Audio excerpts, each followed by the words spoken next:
તો કોલેજ કાર્યકાળ દરમિયાન તમે ખૂબ આક્રમક સ્વભાવના હતા. ખરી વાત છે.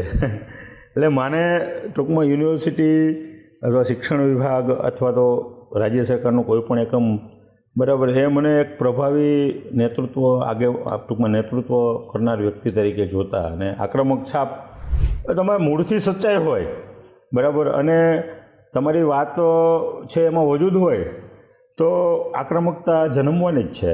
એટલે હવે એ વખતે હું મારી વર્કિંગ સ્ટાઇલમાં આક્રમક હતો, જે હતું તો હજુ હું છું જ, પરંતુ હવે પરિણામમાં આક્રમક બન્યો છું કે ભાઈ જે કરીએ એમાં પર રિઝલ્ટ મળવું જોઈએ, વિદ્યાર્થીઓને રિઝલ્ટ મળવું જોઈએ, સમાજને રિઝલ્ટ મળવું જોઈએ. બરાબર. બોર્ડનો અભિગમ એવો છે કે preparation of mindset of student for the higher education.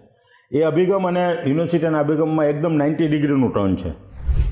Accident સીધું 90 ડિગ્રીએ ન ચડાય. એટલે એ અભ્યાસક્રમમાં જશે ને એમાં મોટા ભાગના ફર્સ્ટ યરની અંદર 2 વર્ષ કરે અને ડિગ્રી એન્જિનિયરિંગ 4 વર્ષનું હોય એમાં 5 વર્ષ લગાડે. આ મારો અનુભવ છે. ઓકે. હવે એ કરી અને જાય એના કરતાં એક સેફ પ્લેસ ડિપ્લોમા એન્જિનિયરિંગનું મેળવી લીધું.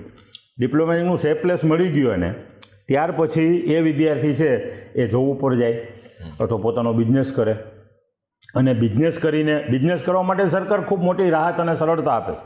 MSME મારફતે લોન પણ આપે છે અને ઉદ્યોગ ભવન છે એ એના માટે મહેનત કરે છે એન્ટરપ્રિન્યોર બનાવવા માટે. આપણી સરકારનો હેતુ એ જ છે ને કે નોકરી દાતા બનો એમ. નોકરી તમે કરવા કરતાં તમે નોકરી દાતા બનો એમ. ઓપોર્ચ્યુનિટી તમે ડેવલપ કરો બરાબર. એ અભિગમ ડિપ્લોમા એન્જિનિયર લાગુ પડે છે ગવર્મેન્ટનો. ડિપ્લોમા એન્જિનિયર થયેલો વિદ્યાર્થી 25 વર્ષે ફૂલ પ્રૂફ થઈ અને સમાજને કંઈક આપીએ તેવો થઈ શકે બરાબર.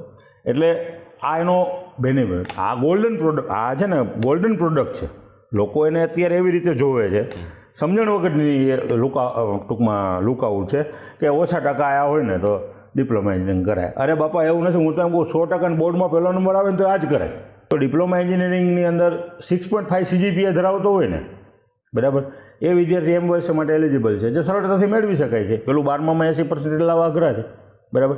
એટલે 6 વર્ષનો ટેકનિકલ એજ્યુકેશનનો સ્પર્શ જો આ રસ્તે મળતો હોય તો તમારે જ નક્કી કરવાનું કે 4 વર્ષમાં વધુ આપણને મળે મેચ્યોરિટી કે 6 વર્ષમાં.